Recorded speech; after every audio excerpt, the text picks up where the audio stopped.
The sun rose over the red earth of Umudora, a village alive with color, sound, and tradition. The morning air carried the rhythm of pounding mortars, children's laughter, and the songs of women heading to the stream. At the center of this community stood more than huts and farms. It stood on a foundation of beliefs that gave life meaning, order, and pride. Among these beliefs, one symbol shone brightest: a woman's hair. In Umudora, hair was never just hair. It was a crown. Long, neatly braided strands were not only a sign of beauty, but also a language of their own. A young maiden's braids told of her readiness for marriage. A wife's carefully woven hair spoke of her dignity and her household's pride. Even during festivals, the artistry of a woman's braids could draw admiration from the entire gathering. To cut off a woman's braids was not just to alter her appearance. It was to strip her of honor. It was shame, humiliation, and silence forced upon her.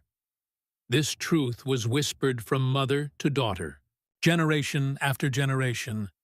Guard your hair, for it is your crown. The people of Umudora valued not only beauty, but also the balance of family. Polygamy was part of life, though not without tension. A man of wealth often had more than one wife, each wife fighting in quiet ways for her husband's attention, each eager to prove her worth through cooking, farming, or simply the way she carried herself in public. Beauty was more than appearance. It was a weapon, a shield, and sometimes a curse, and so the women learned to live with both pride and rivalry. The wives of Umudora knew that their standing in the eyes of their husbands, and even in the judgment of the village, rested on how well they kept their homes, their children, and themselves. While men were judged by their yam barns, their cattle, and their strength in the wrestling arena, women were judged by their grace, their wisdom, and above all, their hair. But in the stillness of the evenings, when the fire crackled and the moon shone down on the clay huts, the elders would tell another truth, one often overlooked. A woman's true power did not lie only in her beauty. It lived in her heart, in her resilience, in the way she rose again after being cast down. The younger women listened, though some barely believed. After all, it was easier to see beauty on the head than strength hidden deep within the soul. Yet those words would one day prove true in ways no one could imagine. In Umudora, the annual festivals painted the meaning of these truths in bright colors. Women adorned themselves in beads and fabrics dyed with indigo and palm oil. The best braiders worked tirelessly, weaving styles that shone like art. Cornrows, spirals, and plaits lined with cowries. When the drums beat, women's heads glistened like crowns in the sun, and among them, those with the longest, thickest braids were praised as though they wore halos of gold. It was a sight that burned into memory. Rows of women dancing, their braids swaying with each movement, each plait carrying pride, each strand a story. To lose that crown, to have it taken by force, was not just a personal tragedy. It was a mark that followed a woman like a shadow. People whispered, pointed, and judged. She became a living reminder of disgrace. This was the world in which Okoro, a man of wealth and influence, had built his household. His wives, one seasoned by years, the other glowing with youthful beauty, lived under the weight of these traditions. Their rivalry, though unspoken at first, would soon set fire to the entire village. And at the heart of this fire would be a single act, a pair of braids cut in the dark of night, and the shock that followed. For in Umudora, the crown of a woman could fall, but her spirit, if strong enough, could rise higher than the sun. In the heart of Umudora, one man's name carried weight like the sound of the talking drum. Okoro was no ordinary man. He was a farmer whose yam barns stood tall like hills, his goats and cattle filling the air with noise, his granaries overflowing after each harvest. His fields stretched wide across the village, green and fertile, watered by his sweat and blessed by the gods. People admired him, not only for his wealth, but for his strength and wisdom in council. Men spoke his name with respect. Women whispered it with curiosity. With such standing, it was no surprise that Okoro had more than one wife. For in Umudora, a man's household reflected his greatness, and wives were part of that glory. His first wife, Ninena, had been with him the longest. She was a woman of loyalty and endurance, one who had shared in his early struggles, when his yam barns were small and his hands bore the marks of hardship. Together, they had faced hunger in lean seasons and rejoiced in the blessings of harvest. Nena carried herself with the dignity of a seasoned wife. Her meals were praised, her home kept orderly, and her voice respected in family matters. But time had changed her. The glow of youth that once drew Okoro's eyes had softened into lines of worry and years of toil. Her beauty was still there, but quieter now, hidden beneath her daily burdens. And deep inside, a storm brewed, fear. Fear that she was no longer enough. Fear that Okoro's eyes wandered. Fear that her place as the first wife might one day slip from her grasp. That fear had a name. Amara. Amara was the second wife, brought into Okoro's household in a season of plenty. She was young, radiant, her laughter like the ringing of small bells. Her beauty was not only in her face, but in the way she moved. Graceful, confident, effortless. Her long braids, thick and dark, flowed down her back like a river of pride. Wherever she went, people noticed. Women admired her style, men stole glances, and children clung to her skirts as though her warmth was endless. To the villagers, Amara was a symbol of freshness, a reminder of spring in a house already seasoned with summer. At first, Nena tried to accept her, tried to carry her role as the elder wife with patience, but the balance in the household began to shift, almost unseen. Okoro's voice grew softer when he spoke to Amara. He laughed more easily at her jokes. During meals, he often praised her cooking, even if it was no different from Nena's. And in the evenings, when the family gathered, his eyes lingered a little too long on Amara's glowing braids, swaying gently as she moved about. The village noticed, too. Whispered words drifted through the market stalls and around the stream. "Have you seen Okoro's second wife? Ah, she shines like the morning sun." Others would nod, comparing her beauty to Nena's fading glow. Such words cut deeper than a blade, though Nena never showed her pain in public. But in the quiet of night, when she lay on her mat staring at the thatched ceiling, her heart ached.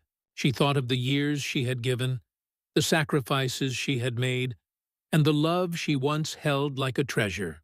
Now she felt it slipping, replaced by the shadow of a younger woman's charm. And Amara, though not cruel, carried herself with an ease that fed the fire of jealousy. She did not try to outshine Nenena. She simply shone. And that was enough to make Nenena feel invisible. Inside the compound, the tension was thick, though unspoken. The two women worked side by side, cooking, grinding grain, or sweeping the yard, but their silence spoke louder than words. Each smile was measured, each glance sharp with unspoken rivalry. Okoro, blinded by his pride in having two beautiful wives, did not see the storm building beneath his roof. For in Umudora, the balance between wives was fragile, always at risk of tilting into conflict. And in Okoro's household, that balance was beginning to crack. Nena's loyalty turned heavy with doubt. Amara's beauty, once a blessing, became a silent threat. And Okoro, caught in the glow of his younger wife, was unknowingly fanning the flames of envy. The household stood at the edge of a fire that no one yet dared to name. And it was in this space, between love and jealousy, pride and insecurity, that the story of two women began to twist into tragedy. The days in Okoro's compound followed their usual rhythm: pounding of yam, smoke rising from cooking fires, children chasing one another through the dust. Yet, beneath the ordinary, something restless was growing. It began with small things. At mealtime, Okoro would lift a spoonful from Amara's pot and smile with delight. "This soup is rich," he would say, his voice warm. Nena would lower her eyes, her own food untouched, her heart heavy with silence. In the evenings, when the moonlight spilled across the compound, Amara's laughter carried into the night. Okoro often joined her, his deep voice blending with her musical giggles. Nena, sitting a few steps away, felt invisible, like a shadow fading in the dark. The villagers were not blind to these changes. At the stream, women whispered, their voices sharp but hushed. "Amara is the jewel of Okoro's house." Others added with a smirk, "Poor Nena, her light is dimming." These words reached Nena's ears, slicing into her pride like a knife. She hid her pain, but the hurt burrowed deep. Day after day, Nena began to notice details she had once ignored. Amara's skin glowed like the morning sun. Her braids, long and thick, swayed gracefully as she walked, drawing admiring stares. Even the children seemed to prefer her lap, clinging to her skirts, while Nena sat alone, her hands idle. The comparisons grew sharper in Nena's mind. She remembered her own youth, the days when Okoro's eyes had lit up at her smile, when her braids, too, had been praised at festivals. But those days felt far away, lost in the dust of time. Now she was a woman whose beauty had softened, whose youth had slipped, and whose husband's love seemed to drift like smoke in the wind. At night, when others slept, Nena tossed on her mat, thoughts swirling. She wondered, what does Amara have that I do not? Why does my husband look at her as though she is the only star in the sky? Her mind always returned to the same answer. Amara's braids. Those braids were more than hair. They were a crown, a flag of beauty waved before the world. In the marketplace, people admired them. At festivals, they shimmered under the sun. Even in the quiet compound, Okoro's gaze followed their sway. To Nena, it was as though Amara's braids were the root of her power, the key to her charm, the very thing stealing Okoro's heart. The thought festered, day after day, until envy became a shadow that clung to Nena wherever she went. She tried to push it aside, to remind herself of her years of loyalty, of the respect she still carried as the first wife. But the whispers of the village and the sight of Amara's beauty made the bitterness too sharp to ignore. Her heart ached with a mixture of love, fear, and anger. She loved Okoro still, deeply, but she feared losing him, and that fear turned into anger, not only at Amara, but at herself, for feeling powerless. Each time she watched Amara's braids gleam in the sunlight, something inside her tightened, like a knot that refused to loosen. The seeds of jealousy had been planted, and like weeds in a fertile field, they grew quickly, twisting through Nena's thoughts, choking her peace, and darkening her spirit. What began as silent envy was slowly becoming something far more dangerous, a hunger to take back what she believed was rightfully hers. A storm was gathering, unseen by Okoro, unspoken by Amara, but felt deeply in the quiet bitterness of Nena's heart. And soon, those seeds would bear fruit, bitter, destructive, and unforgettable. The nights in Okoro's compound grew heavy with silence. The air seemed thicker, the shadows darker. For Nena, sleep became a stranger. She would lie on her mat, eyes open, her chest tight with thoughts she could not silence. Each time she closed her eyes, she saw them, Amara's braids. Long, dark, and shining, they mocked her from the corners of her mind. She remembered how the villagers praised them, how even Okoro's gaze softened whenever they swayed. Night after night, Nana's envy grew into something sharper. It no longer sat quietly inside her. It paced, restless, clawing at her heart. The whispers of the women at the stream returned to her ears. Amara, the jewel of Okoro's house. And each word dug deeper, feeding a rage that burned beneath her calm exterior. One evening, while the compound lay wrapped in sleep, Nenena rose from her mat. Her hands trembled as she reached for the small blade she kept for cutting threads and trimming food. The blade gleamed faintly in the moonlight, cold and silent. Her feet moved as though guided by something beyond her will. She stepped quietly, the dust soft beneath her toes, her ears straining for any sound. The goats shifted in their pen. A child coughed from inside the hut, but the night held its breath. At the far end of the compound, Amara lay sleeping, her chest rising and falling gently, her face calm in the glow of the moon. Her braids spread around her head like a crown, dark against the mat, beautiful even in sleep.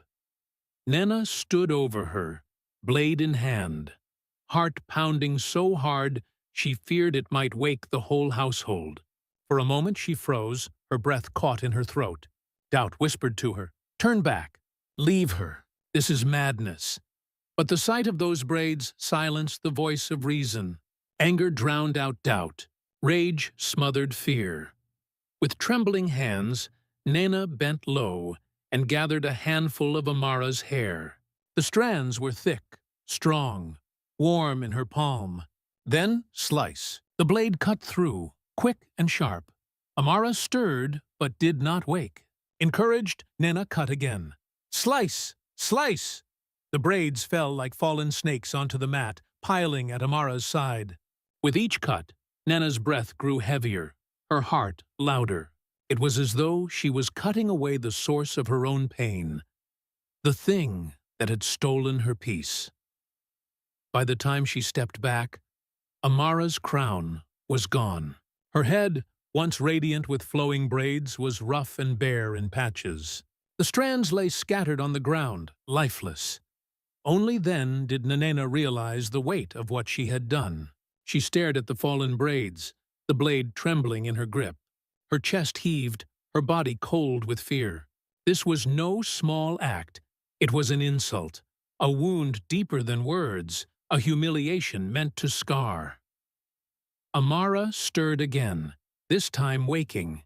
Her hand reached for her head and her eyes shot open. Confusion flickered first, then horror as her fingers brushed the uneven patches where her braids once were. Her scream pierced the night, sharp and broken. She clutched at her head, her voice rising in disbelief, in pain that went beyond the surface. The compound erupted. Children woke, crying. Okoro rushed from his hut, his face tight with shock as he saw Amara crumpled on the floor, hair scattered like ashes around her. Nena stood frozen, the blade still in her hand, guilt written all over her trembling frame. The silence that followed was heavier than the scream. Everyone understood what this meant. This was not just cruelty. In their culture, it was the deepest form of shame. A woman's crown had been cut. Her dignity had been stripped. And though it was Amara's head that was bare, it was the entire household that now stood naked before the village. Exposed, humiliated, broken. The compound was never the same after that night. When dawn broke, the first light of day revealed the scattered braids still lying on the ground like fallen feathers. Amara sat in the corner of her hut, her hands trembling as they touched the raw patches of her head. She could not bring herself to speak. Her eyes were wide, vacant, as though the world had abandoned her. Okoro tried to gather the braids, but what could he do with them? The strands that had once been her pride, admired by all, were now lifeless reminders of what had been taken. His silence was as loud as thunder. Nena, though she kept to herself, could not escape the weight of what she had done. Every glance that passed between the children, every uneasy silence at the meal, was a knife twisting in her chest. She had thought cutting Amara's hair would ease her pain, but instead it birthed a new kind of torment. fear. Fear of what the village would say. Fear of what she had unleashed. When Amara finally stepped out into the sunlight days later, her shame followed her like a shadow. She wrapped her head in cloth, but the villagers noticed. Eyes lingered, whispers grew. She had such beautiful hair. Who could have done this to her? Was it the hand of envy? The women at the stream avoided staring directly, but their voices carried when they thought she couldn't hear. Amara's steps grew slower, her shoulders bent. She no longer lifted her chin to greet the elders, nor did she linger to share laughter with the girls her age. The children, too innocent to hide their words, asked questions without mercy. "Auntie, where are your braids? Did you anger the gods?" Each question stabbed deeper. Amara would force a smile, but tears would prick her eyes the moment she turned away. Okoro was torn between his wives. His heart ached for Amara, her suffering etched in every movement. Yet he could not bring himself to openly condemn Nanena. To shame one wife before the village was to expose himself as a man who had lost control of his household. So he said nothing. His silence, meant to protect, only deepened Amara's wound. Nena, meanwhile, became a prisoner of her own act.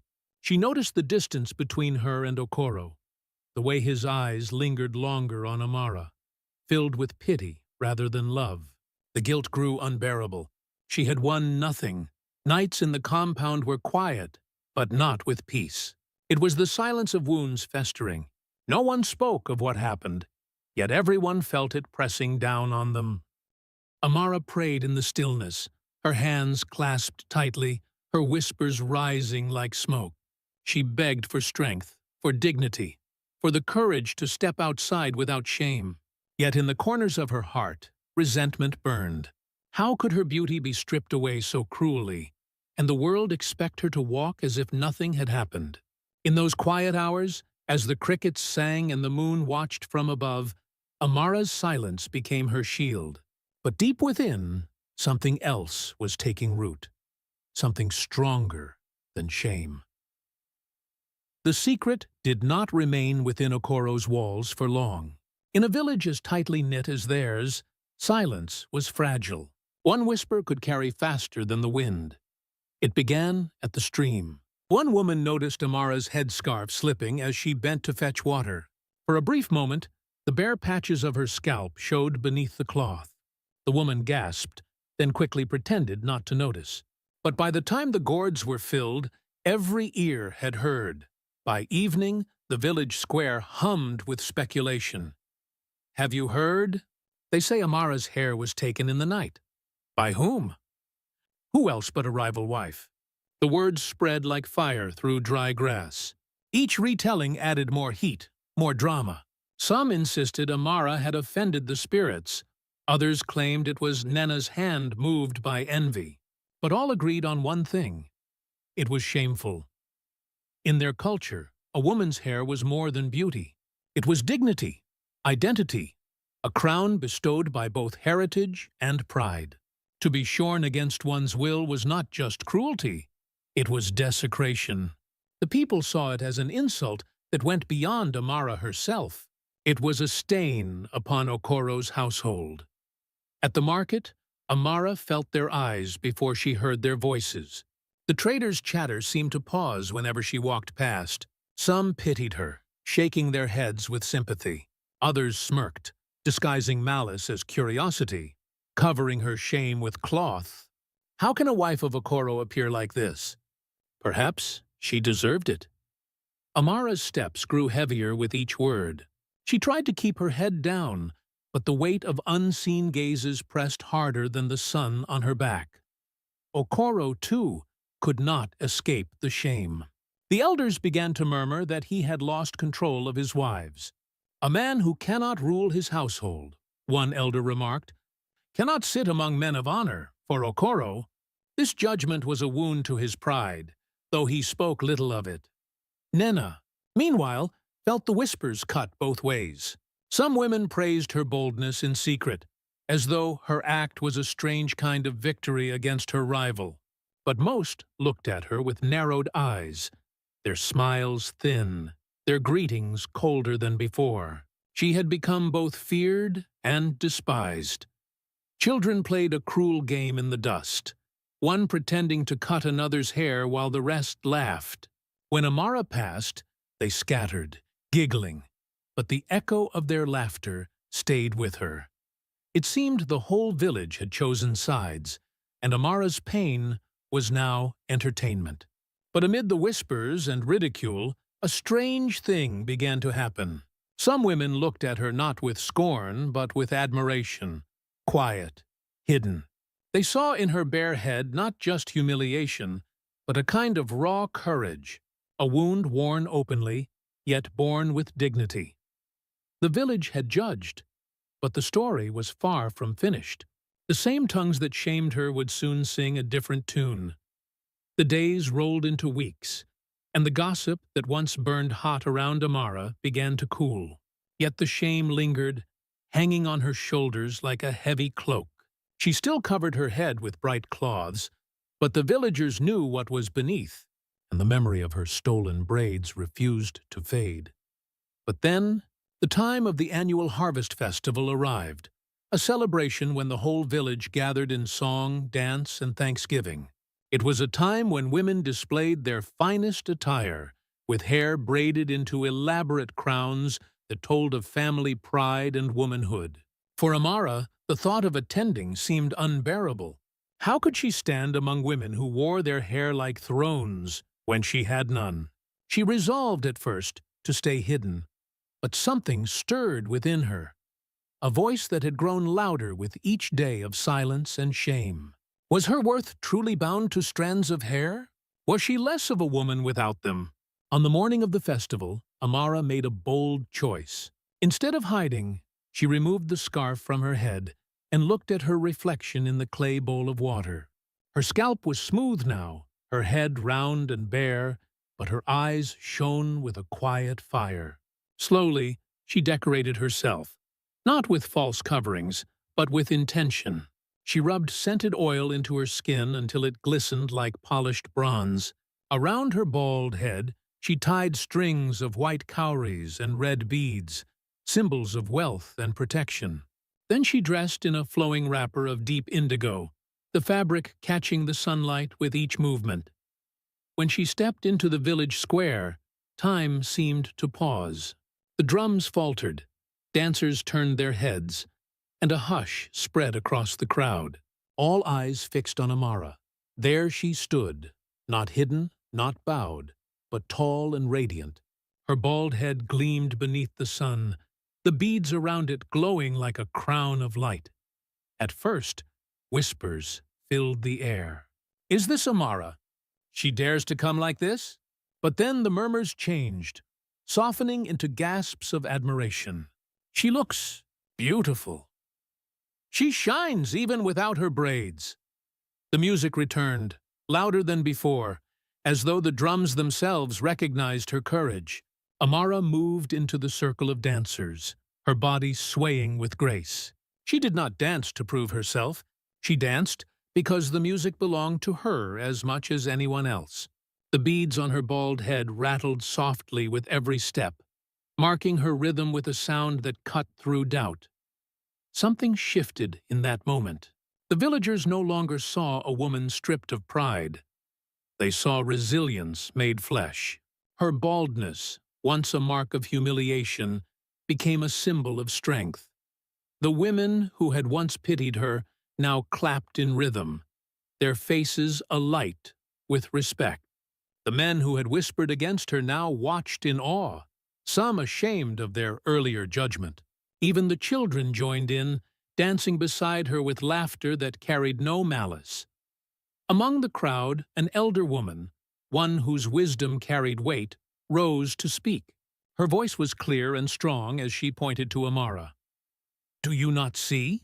True beauty is not in the braids that can be cut, nor in the hair that can fall. It is in the spirit that cannot be broken. Amara has shown us that a crown can rest on the head of any woman, braided or bald, so long as she carries herself with dignity." The crowd roared in agreement.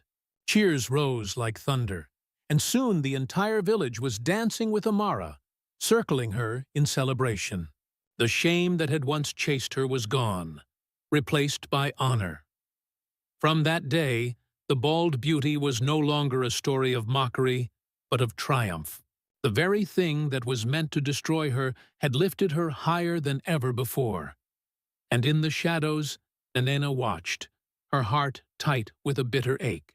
For the act she had thought would bury her rival had instead given birth to a legend. When the drums of the festival faded and the laughter of the night died down, silence returned to the village. Yet in that silence, the echoes of what had happened refused to leave. Amara's dance had not just lifted her spirit. It had carved a new place for her in the hearts of the people. Nena felt the change most sharply. She had expected to see Amara buried in shame, hiding forever in shadows. Instead, she had watched her co-wife rise like a flame before the entire village. What was meant to be humiliation had turned into honor, and the sting of envy cut deeper than ever before. Each time she walked through the village, she heard the same words whispered behind her back. "Is that not the wife who cut her sister's hair?" She tried to break another woman's pride. See how the spirits punished her with shame. Nena lowered her eyes when she passed others, but the judgment was always there, unspoken, heavy. Even those who once sympathized with her now looked with coldness. She had thought she would win back respect through her act, but instead she had lost it. Okoro, too, could not escape the consequences. At the festival he had watched Amara dance, his heart swelling with something he could not deny: admiration. She had shown courage and dignity greater than anything he had expected. And while he respected Nanena as his first wife, her bitterness had shaken the peace of his household and made his name a subject of gossip. In private, Okoro often sat in silence, troubled by the truth. His wealth and fields still gave him standing among men, but he knew the strength of his household no longer came from him. It had shifted. Amara's resilience had commanded respect, and Nena's cruelty had stripped it away. The villagers, too, drew their lessons. Some said it was proof that malice cannot destroy beauty. Others claimed the gods themselves had turned Nena's weapon into Amara's crown.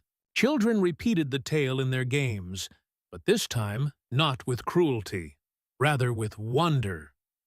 In every corner, one truth settled: jealousy had burned Nena, while resilience had lifted Amara. And so the balance of Okoro's household was changed forever. The weeks after the festival brought a quiet settling of hearts. What had once been scandal now lived as story, whispered with awe rather than shame. Amara no longer hid from the sunlight. She walked through the village with her head uncovered, the beads on her bald crown clicking softly with each step. Where people once pitied her, they now greeted her with respect, bowing their heads as though she carried a blessing. For Amara, the pain had not vanished. The memory of waking to find her braids gone still pricked her heart like thorns. But the wound no longer controlled her. She had discovered a deeper truth. Her worth had never rested on hair, but on the spirit within. She had risen from the ashes of humiliation with strength that no blade could cut. Nena, meanwhile, lived with her own silence. The fire of envy that once consumed her had burned out, leaving only ashes of regret. She had believed that destroying Amara's beauty would restore her pride, but instead it had stripped her of respect. In the eyes of the village, she had become a warning rather than an example. Yet, in her quiet moments, she began to see herself clearly. Not as a villain alone, but as a woman wounded by fear of losing love. Slowly, painfully, she learned to confront her own insecurities. Okoro's household was forever changed. Though he still cared for both wives, his admiration for Amara grew deeper, not for her outward beauty, but for the courage she had shown. Nena remained his wife, but the balance of his respect had shifted, and he too carried a lesson. that love cannot be forced, nor honor built on cruelty. The elders of the village began to tell the tale by the fire at night. Children listened wide-eyed as the old ones spoke. A crown can be cut, but a woman's spirit cannot. Beauty that lives in the soul will outshine hair, clothes, or ornaments. And jealousy is a fire that consumes only the one who carries it. And so the story closed, not with triumph or defeat alone, but with wisdom. In Amara, the people saw resilience. In Nana, they saw the cost of envy. And in both, they saw the fragile, powerful truth of being human.